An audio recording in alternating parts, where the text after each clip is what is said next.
Bonjour à tous, j'espère que vous allez bien.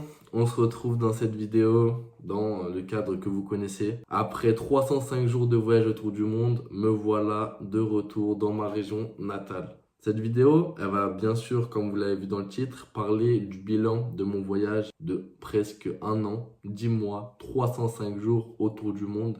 J'ai pu parcourir 18 pays.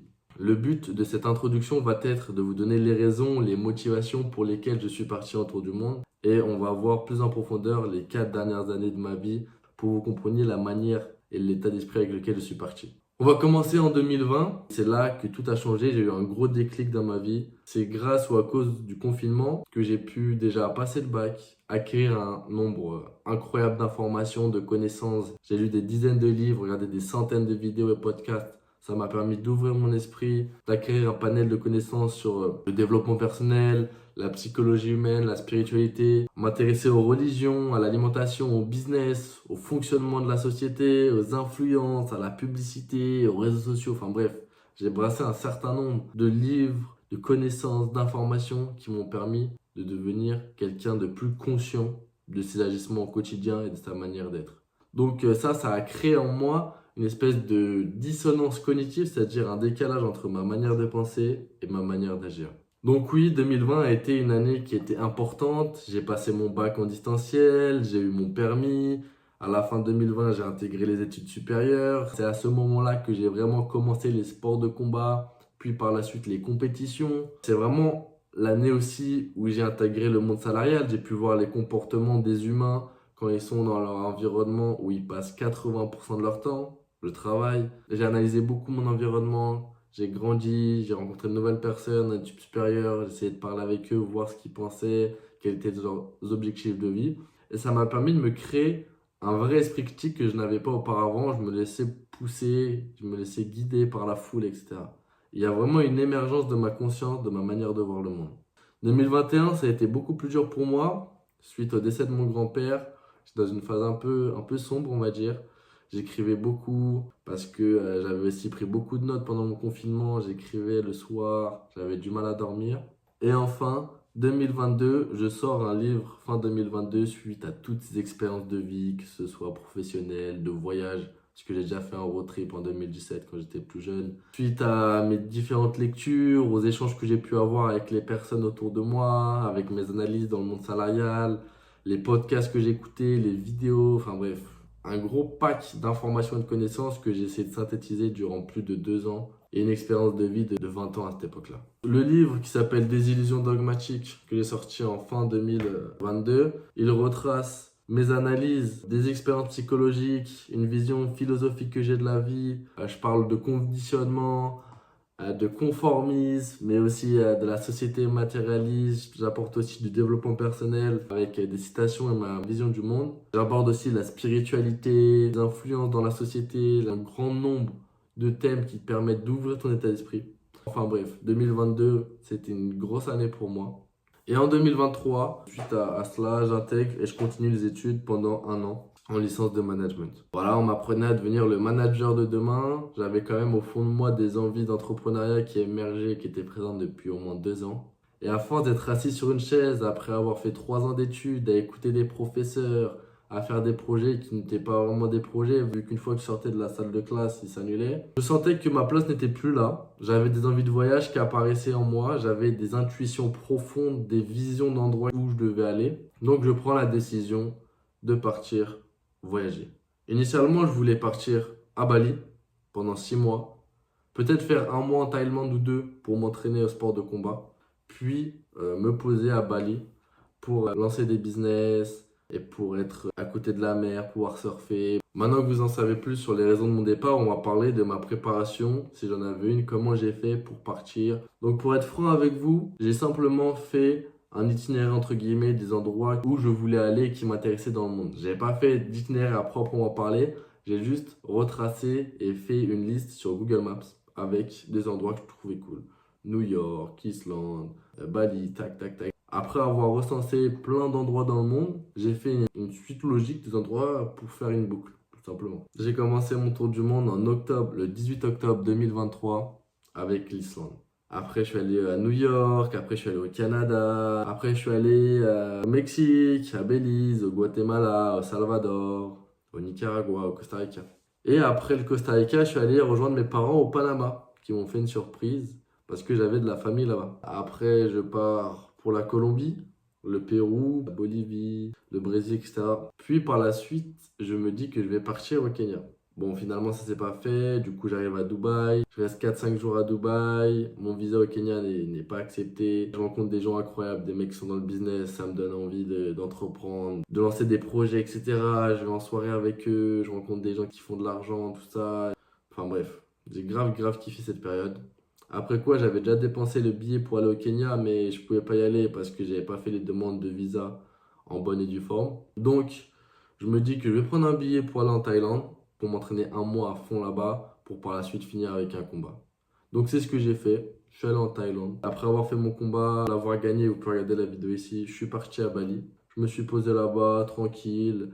J'ai commencé un petit peu à entreprendre. J'ai surfé, j'ai rencontré des personnes, j'ai fait du networking. J'ai vécu ma best life, j'ai visité des îles, j'avais mon scooter, j'avais un sentiment de liberté qui était assez important, je me sentais hyper bien. La nourriture était archi bonne, rien n'était hyper cher, je pouvais vivre bien convenablement. Donc j'ai bien profité de cette fin de voyage. Mais pour rentrer plus en détail dans chacun des pays, si vous voulez, pour commencer mon tour du monde, comme je vous l'ai dit, je suis allé en Islande.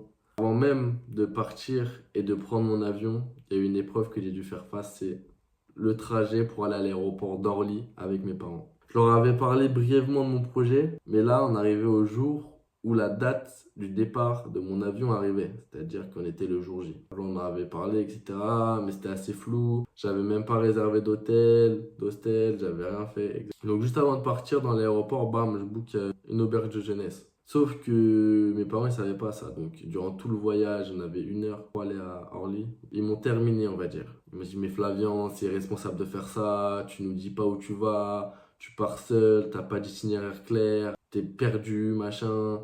Pourquoi tu restes pas dans ta zone de confort à faire ton master, etc.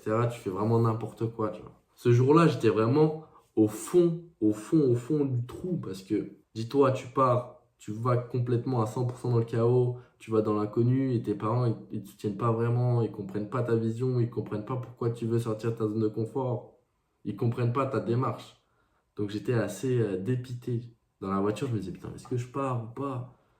J'avais limite les larmes aux yeux pour te dire, tellement ils m'ont terminé, j'en pouvais plus. Je voulais juste ne plus parler, prendre mon avion et m'arracher. Donc voilà, j'arrive à l'aéroport, c'est le moment des au revoir, je passe la douane, tout se passe bien. Petite anecdote, en passant le checking des bagages, j'avais oublié mon manteau. Quand tu vas en Islande, il fait moins 6 degrés, il fait super froid. Du coup, j'arrive dans l'aéroport, je me mets à courir, tac, tac, tac, je passe par des endroits interdits, machin, pour trouver mon manteau. Finalement, je le trouve. Enfin, bref, je commence déjà le voyage en faisant n'importe quoi, tout simplement. Donc voilà, j'arrive, tac. J'embarque, tout va bien. J'arrive là-bas à 22h. 22h30, j'arrive à Keflavik. Et de Keflavik, je dois prendre un bus pour aller à Reykjavik. Bon, j'avais pas booké de bus, j'avais vu sur internet qu'il y en avait normalement à mon arrivée. Quand j'arrive, je vois les horaires, il est 22h30, je vois que le prochain il est à minuit ou 1h30. Je fais, putain, mais je vais pas attendre 3 heures dans l'aéroport, c'est n'importe quoi cette histoire. Du coup, je vais dehors, j'arrive, je vois il pleut des trompes, il y a de l'eau de partout, il y a du vent. Et je vois qu'il y a un bus qui a l'air de correspondre là où je vais. Du coup, je cours avec mon gros sac de 20 kilos, je cours dehors, tac, tac, tac, et je vois qu'il part pas encore. Je vois le chauffeur, je l'interpelle, je fais ouais, est-ce que je peux rentrer dans votre bus? Il fait ouais, vous pouvez venir, mais faut vous dépêcher. Dans 5 minutes, je pars et faut que vous allez chercher un ticket. Du coup, je cours dans l'autre sens, direction l'aéroport, le guichet, tac. Je demande un ticket, hop, c'est bon. Le début de l'aventure commence vraiment. Je rentre dans le bus, je me pose. J'ai 30-40 minutes pour arriver à Reykjavik. Il me dépose à une station de bus qui est pas du tout là où j'ai réservé mon hôtel. Ça veut dire que j'ai 50-45 minutes de marche dans la nuit, dans le froid, dans la pénombre. C'était n'importe quoi. Il faisait froid, il y avait du tonnerre, tout ça. J'ai cru que j'allais mourir dans le chemin. C'était incroyablement compliqué. En plus de ça, j'ai un sac de 20 kilos. Et je ne vous ai pas dit ça, mais avant de partir en tour du monde, je me suis lancé un défi de faire 30 km en partant de chez moi, en allant jusqu'à Étampes et en revenant. Ça fait 30 km. J'avais pas les bonnes paires de chaussures, donc j'avais un syndrome qui s'appelle le syndrome de l'essuie-glace. Enfin bref, j'avais des douleurs de fou. de fou malade au genou. Je marchais, j'avais des douleurs qui m'électrocutaient tout mon corps. C'était n'importe quoi. Donc comment vous dire, il fait pas beau, il fait froid, t'arrives avec à minuit 30 à l'hôtel, t'es KO, tu sais pas parler un mot d'anglais. Ça aussi, ouais, c'était assez compliqué. J'avais fait des cours d'anglais, mais à l'école. Ça veut dire que j'avais du vocabulaire, mais faire une phrase, j'avais pas l'habitude de parler avec des anglophones ou des personnes qui pratiquent l'anglais. Donc j'arrive à l'hôtel, tout va bien. Je rencontre des gens sympas, je parle 2 3 minutes, enfin je parle, je dis yes, it's fine, it's cool, enfin des trucs vraiment bateaux, je comprends à peine ce qu'ils disent. Bon, ils sont dans une bonne énergie, moi je vais me coucher. Et cette nuit-là, j'ai passé la pire nuit de ma vie. Il y avait un mec qui était en dessous de moi, qui faisait de l'apnée du sommeil. Quand il ronflait, il faisait vibrer les murs. Ça toute la nuit, j'ai dû dormir 2 3 heures, même pas. C'était abominable. Enfin bref. Donc vous allez vous dire, voilà, il arrive en Islande, c'est cool, il a trouvé un hôtel, c'est quoi la suite? Bon, à ce moment-là, j'étais pas bien. En réalité, j'étais fermé au monde. J'arrivais pas à aller vers les gens, je comprenais pas l'anglais, il y avait la barrière de la langue, j'étais pas dans un bon mood. Et le moment où j'ai réussi à m'ouvrir, c'est-à-dire je suis allé sur Couchsurfing, j'ai regardé, j'ai vu des gens qui venaient à Reykjavik sur les mêmes dates que moi. Je les ai contactés. Finalement, à partir de ça, j'ai parlé à plein de gens. On a réservé une voiture, on est parti en road trip.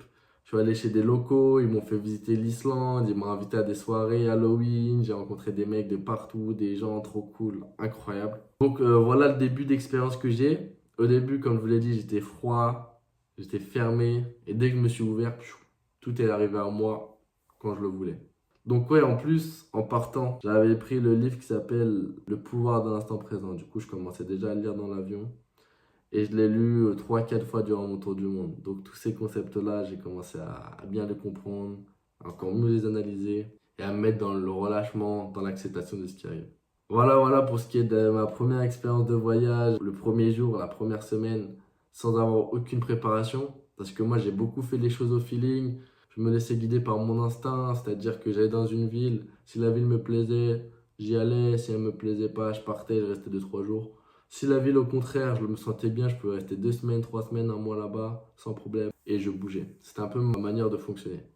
J'avais pas booké à l'avance des avions, des bus, je faisais tout le jour J. Pour que je sois le maximum flexible, si je rencontrais des personnes dans des hôtels, pour me lancer sur de nouvelles aventures, aller monter des volcans, aller partir faire un trek, aller partir sur un bateau, partir explorer, je sais pas.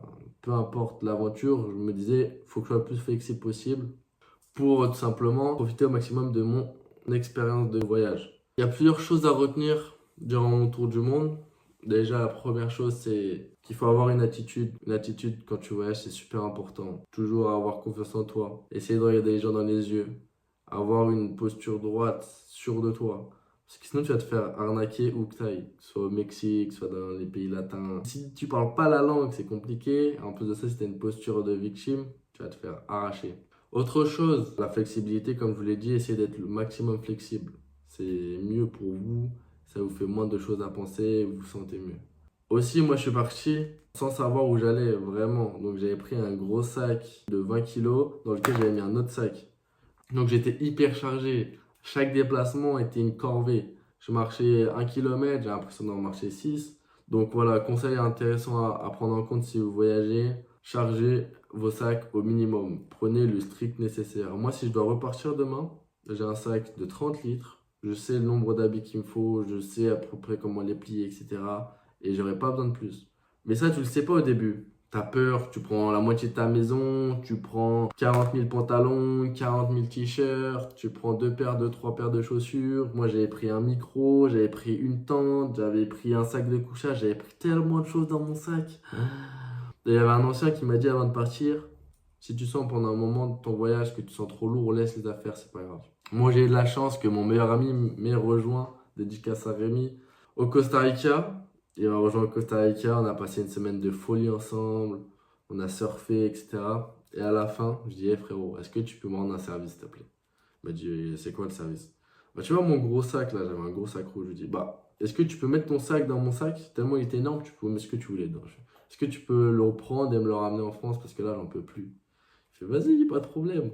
À partir de ce moment-là, mon voyage, il a pu être le même. Quand j'étais dans les transports en commun, Je me sentais super à l'aise, j'avais plus besoin d'être collé contre les gens, j'étais libre, etc. Donc ouais, le poids que vous avez, c'est vraiment essentiel hein, de gérer son matériel et son sac. En ce qui concerne mon top 3 des endroits, parce qu'on me demande souvent quel a été le pays que tu as préféré. Je vais pas vraiment vous dire le pays que j'ai préféré ou la ville, c'est un peu compliqué, parce que ça dépend de ton état d'esprit, ça dépend des personnes que tu rencontres, ça dépend du temps, de la météo, des expériences que tu as là-bas. Il y a beaucoup de facteurs qui font que tu n'es pas vraiment objectif quand tu restes de manière aléatoire dans des endroits. Donc pour moi, les endroits que j'ai vraiment kiffé, c'est l'Islande pour ses paysages fantastiques. C'est incroyable. Tous les kilomètres, tu vois une diversité de paysages, tu peux te baigner dans des sources d'eau chaude, tu peux voir des volcans, tu peux voir des icebergs, des fogs, tout ce que tu veux. C'est assez fou. Quoi d'autre? Ouais, le Guatemala, des expériences de fou là-bas, beaucoup d'aventures, beaucoup de rencontres. Donc Guatemala, Islande, Guatemala, Salvador et Bali. Ça, c'est, je te dis un top 3, mais je t'en donne 4. Voilà, c'est vraiment ce que j'ai préféré. Le Salvador pour l'accueil des gens. Là-bas, les gens sont vraiment adorables. J'ai fait beaucoup de pick-up. Je suis rentré dans l'arrière des pick-up des gens. En stop, je tendais le pouce avec des potes à moi et on nous prenait sur la route sans difficulté. Les gens, ils étaient tellement accueillants après ce qui leur est arrivé. Ils étaient tellement reconnaissants. Ils nous ont offert des cadeaux. Ils nous disaient merci de venir dans notre pays, de le visiter, machin. Parce qu'au préalable, c'était un pays où il y avait beaucoup de gangsters, beaucoup de mafias et beaucoup de meurtres dans les rues. Et le président Bukele a fait entre guillemets un nettoyage des villes, il a militarisé beaucoup. Donc quand tu arrivais là-bas, tu étais en sécurité, tu voyais des policiers partout, des militaires partout. Donc c'était très très cool. En plus de ça, les couchers de soleil sont à couper le souffle, il y a des spots pour surfer. J'ai rencontré des Français trop cool avec qui on a réservé des Airbnb, on a voyagé ensemble, on a kiffé, c'était vraiment super cool. Qu'est-ce que je peux vous dire d'autre? Ouais, il m'est arrivé quelques petites intoxications alimentaires, c'est normal quand tu voyages. J'ai dû en avoir 3 ou 4. La plus importante, c'était au Pérou, j'ai cru que j'allais mourir, j'allais aux toilettes, c'était toutes les couleurs, hein. Je vous épargne les détails, c'était hardcore. En plus de ça, j'ai dû faire des 24 heures de bus. Je devais me retenir. Ouah, c'était chaud, c'était chaud. Donc dans le voyage, il y a plein de choses. Il y a des côtés positifs, négatifs. Négatif, c'est quoi? C'est pas forcément négatif, mais c'est l'incertitude. Tu mets du chaos dans ta vie. Tu sais pas de quoi est fait demain. Le positif, c'est que tu apprends des langues, tu vois des paysages de fou, tu fais des expériences que très peu font dans la vie quotidienne, dans leur vie normale avec leur job et tout. Tu as une certaine liberté, tu brasses énormément de personnes, c'est-à-dire que tu vois plein de personnes, tu fais des connexions, tu agrandis ton carnet de contacts, c'est assez fou. Donc voilà, hein, le voyage, ça t'ouvre ton esprit aussi. Tu rencontres des voyageurs, donc ils n'ont pas l'état d'esprit de la majorité. Ils acceptent le risque, ils vivent comme si la vie était quelque chose de précieux, justement. Le temps que tu as sur Terre, il est pour expérimenter et faire les choses que tu as envie de faire, pas subir quoi que ce soit. Moi, c'est ma mentalité, hein. Si tu lis ce livre, tu verras très bien qu'il faut que tu te mettes en priorité, que tu fasses entre guillemets, un diagnostic de ce que tu aimes, de ce que tu n'aimes pas, et de suivre tes envies et pas te laisser guider par les peurs. Mais dès que tu appliques les enseignements du moment présent, de l'acceptation, du lâcher-prise, c'est plus le même voyage. Tu attires ce que tu veux, comme je te disais au début. Plusieurs leçons à retenir. Une qui est importante, suite aux événements que j'ai eu au Pérou. J'ai failli mourir 3 fois au Pérou. Je publierai l'anecdote sur la chaîne YouTube. J'ai déjà fait la vidéo de l'histoire. J'ai failli laisser ma peau, accident de bateau, électrocution. Enfin bref, je vous tease un peu le truc. Et tout ça, c'est arrivé parce que j'étais dans la patience. J'étais dans la mentalité européenne, parisienne, de courir partout, machin, stressé, on n'a pas le temps, machin. Au lieu de respirer, d'accepter le moment, d'être en mode méditatif, contrôle de moi, contrôle émotionnel, intelligence émotionnelle. Non, j'étais pas dans ça. Donc c'est pour ça que la précipitation a créé une chaîne d'événements malheureuses. Enfin, pas malheureuses, mais bon, qui t'apprennent la vie. Et ça, c'est simplement l'effet papillon. Chaque décision a un impact sur les autres décisions que tu as et sur le cheminement de ta vie. Donc, comment te dire, je pourrais faire 70 millions de vidéos de ce qui s'est passé pendant ces 305 jours, pendant ces 10 mois. Ce qu'il faut retenir, c'est que j'ai rencontré des gens incroyables, des gens qui m'ont accueilli. J'ai fait du couchsurfing, j'ai fait du stop, je me suis lancé des défis, je suis allé dans des entreprises. J'ai fait des sports de combat au Canada, aux États-Unis, au Nicaragua. J'ai fait du jiu-jitsu brésilien au Brésil, à Rio de Janeiro. J'ai fait des choses qui m'ont rempli de joie parfois. Je vais pas vous mentir, j'avais des périodes d'introspection qui étaient violentes. C'est-à-dire que pendant 1 ou 2 jours, je suis là, je suis en train d'écrire, je lis, je repense à ma vie, etc. Enfin bref, c'est des moments assez durs. Mais bon, c'est la vie, c'est ça. Il y a des hauts, il y a des bas. Et le mieux, c'est de trouver un équilibre et de comprendre ce que t'aimes, ce que t'aimes pas. C'est aussi le but du voyage. Pouvoir accepter de faire des choses que t'aimes, de pouvoir accepter de parfois être dans la solitude. Et c'est dans ces moments de solitude, justement, où tu apprends à faire connaissance avec toi-même. Parce que dans ton quotidien, tu ne te connais pas vraiment. Tu suis la foule, tu suis les visions et les connaissances de tes parents, et les croyances de tes parents, de ton entourage. Donc, tu n'as pas réellement d'esprit critique. Et quand tu voyages, tu es seul face à toi-même. Tu es seul face à tes décisions. Ce que tu le fais parce que tu as envie de le faire. Personne ne te met un couteau sous la gorge. C'est-à-dire que tu fais ce que tu veux. Une autre chose à retenir, c'est que vos attentes et vos appréhensions vont devenir réalité si vous les gardez avec vous tout le long de votre voyage. Ça veut dire que si tu pars avec un état d'esprit positif et tu te dis, bon, tout ce qui va m'arriver, ça va être cool, je vais trouver des solutions, etc., ça va se réaliser. Et si tu pars au contraire avec des appréhensions, ouais, c'est dangereux, machin, un truc, bah pars pas en voyage parce qu'il va t'arriver que des dingueries. Ce qui est marrant, c'est qu'à chaque fois que je commence à parler dans cette vidéo, il y a des choses qui viennent dans ma tête. Et là, ça fait référence à une fille que j'ai rencontrée sur Couchsurfing. Sa famille m'avait accueilli. Enfin bref, c'était une Canadienne. Elle m'a fait visiter Montréal, etc. Sa mère m'a raconté qu'elle était partie pendant 6 mois, toute seule. C'est une blonde, 1m70, assez jolie. Elle est partie faire du stop toute seule le long de la Méditerranée. C'est-à-dire qu'elle se venait prendre en stop. En France, c'est inenvisageable déjà de penser à ça. Et les parents, après, c'était des voyageurs, donc ils avaient cette culture d'accueillir des gens chez eux. Sa mère, elle avait vécu des malaises, des trucs, enfin bref, une maladie assez lourde. Elle se battait contre ça, elle avait un état d'esprit tellement positif, j'étais waouh, incroyable. Et je lui ai donné des petits conseils d'alimentation, des trucs qui venaient du cœur, des intuitions et tout. Elle avait grave kiffé le partage. Enfin bref, ça pour vous dire que laissez vos peurs et vos appréhensions chez vous. Et partez avec un état d'esprit positif. Gardez le sourire et visualisez aussi ce que vous voulez faire, ce que vous voulez attirer à vous. C'est réel, c'est réel. Plus vous voulez des choses, plus ça vient à vous et plus vous les attirez. Au début, moi, j'étais assez sceptique avec tout ce qui est loi d'attraction, etc.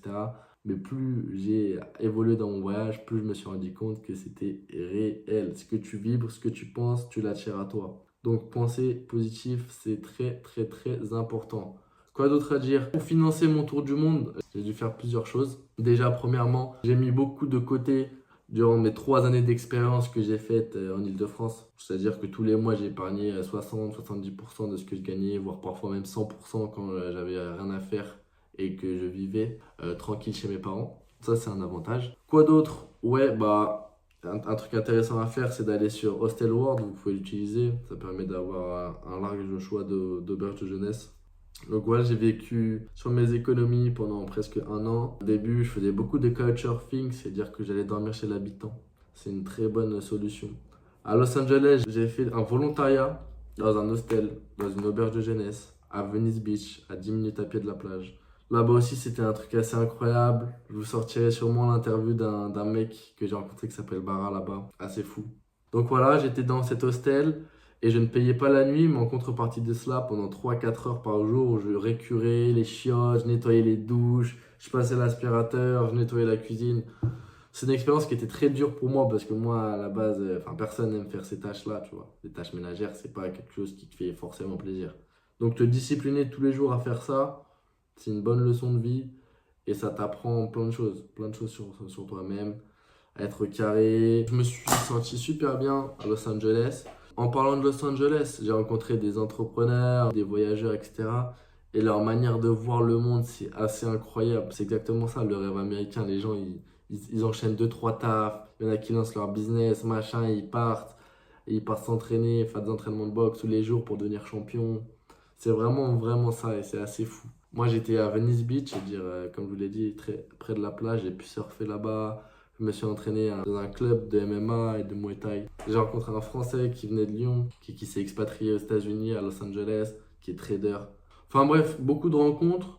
J'ai aussi rencontré un monsieur de 60 ans qui était voyageur, qui s'appelle Luc et qui est canadien, qui a par la suite voyagé au Panama, etc., etc. Enfin bref, que des histoires de fous, que des choses incroyables. Si j'ai bien un conseil à vous donner, c'est le suivant. Partez voyager dès que vous le pouvez. C'est le meilleur investissement que vous pouvez faire sur vous-même.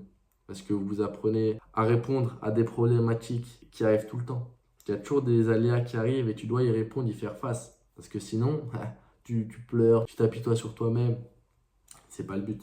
Donc il faut que tu trouves des solutions, tu t'ouvres au monde, tu apprends une langue, tu fais du réseau, tu apprends à faire une introspection sur toi-même, etc. C'est vraiment la voie de l'épanouissement. Ça peut être dur parfois, mais ça vaut le coup, réellement. De voir les paysages que tu vois, de rencontrer les personnes, avoir des aventures de fou. Je vous jure que c'est incroyable. Donc voilà, je vais aussi vous recommander 3 endroits où aller qui peuvent être intéressants, pas chers. Guatemala, incroyable, vous pouvez aller à Antigua, une ville très animée, très cool. Qu'est-ce que vous pouvez faire? Si vous avez un budget un peu plus conséquent, vous pouvez aller au Costa Rica, c'est sublime. On va dire que c'est le Bali pour les riches. C'est cher, mais c'est luxuriant, il y a de la jungle, il y a des vagues, il y a une vibe très spéciale, j'ai beaucoup apprécié aussi. Quoi d'autre? Bali, bah, c'est un classique. Classique, Bali, vous pouvez vraiment faire de votre vie ce que vous voulez là-bas. Si vous voulez faire le fêtard, vous pouvez faire le fêtard et sortir tous les jours. Si vous voulez faire l'entrepreneur, vous pouvez avoir vos coworking, vos bureaux, votre routine, vos plats livrés tous les jours. C'est parfait. C'est vraiment parfait.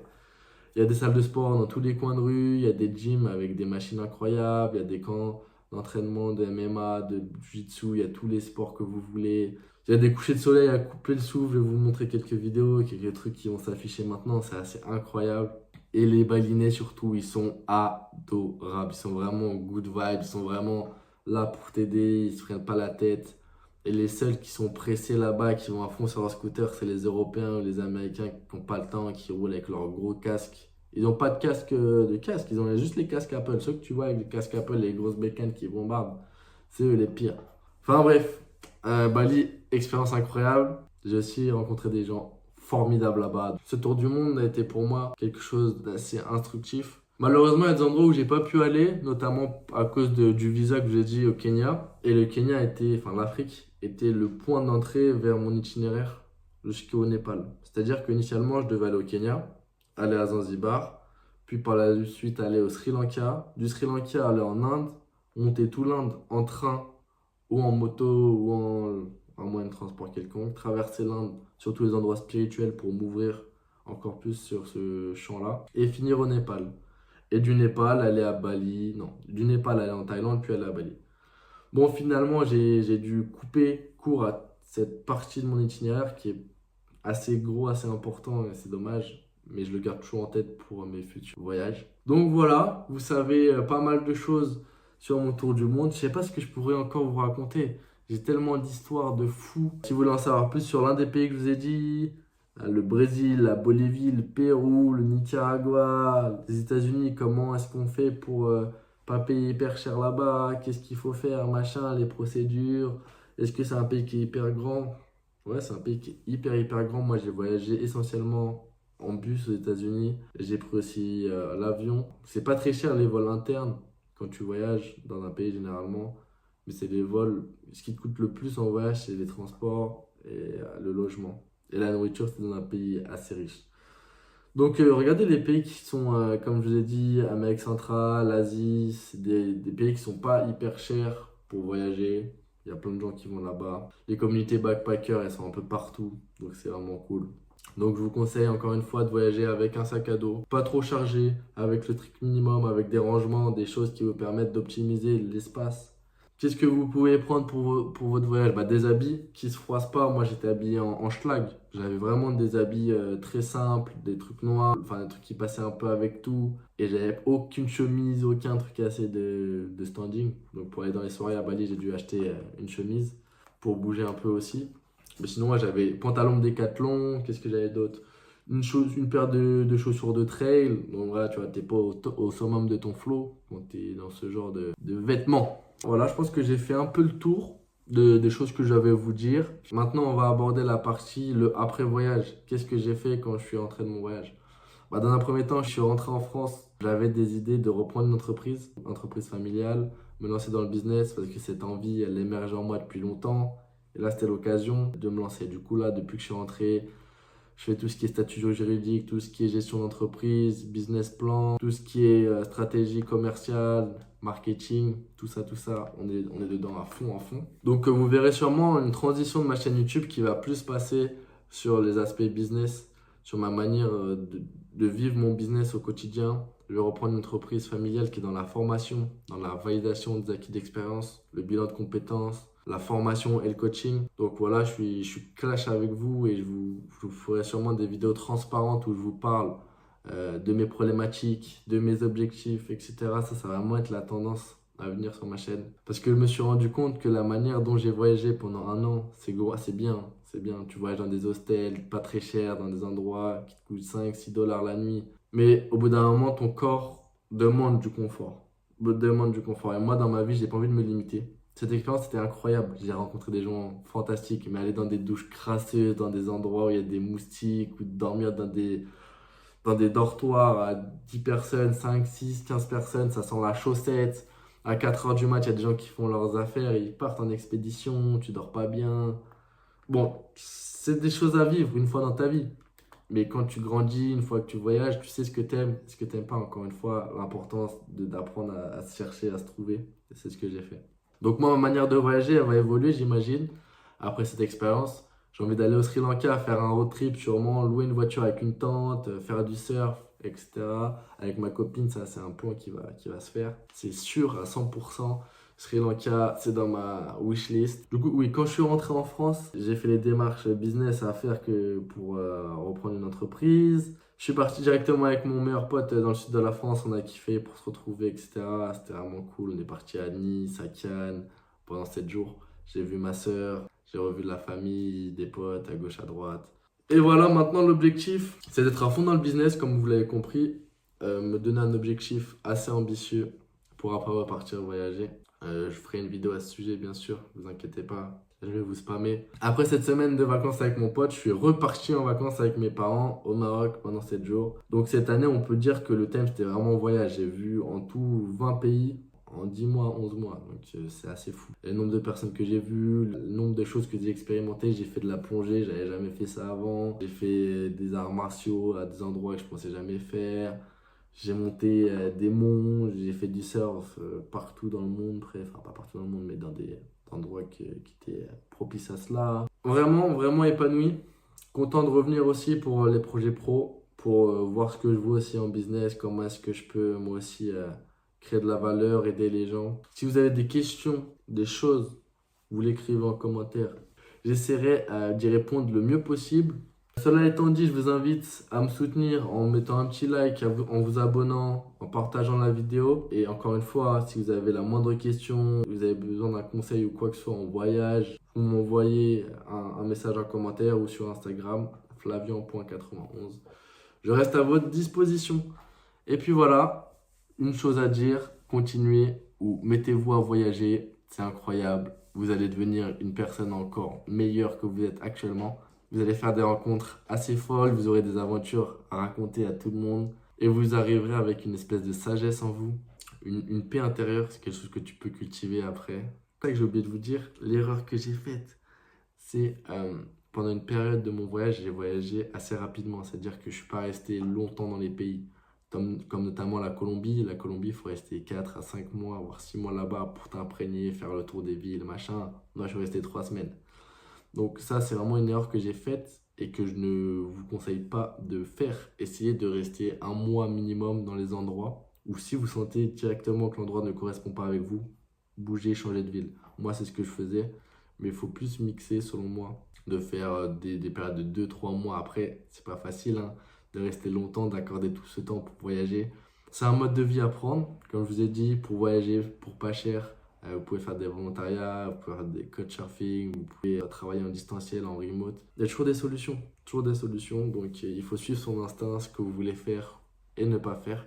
Donc voilà, c'est tout pour moi. J'espère que cette vidéo vous aura plu. J'espère que vous allez passer une bonne journée, bonne fin de soirée en fonction de l'heure à laquelle vous voyez cette vidéo. Encore une fois, ça ne coûte pas grand chose, mais j'ai pris 1 heure de mon temps pour faire cette vidéo. Donc si vous pouvez liker, partager, commenter, ça serait incroyable. Merci beaucoup. À la prochaine. C'était Flavian. Au revoir.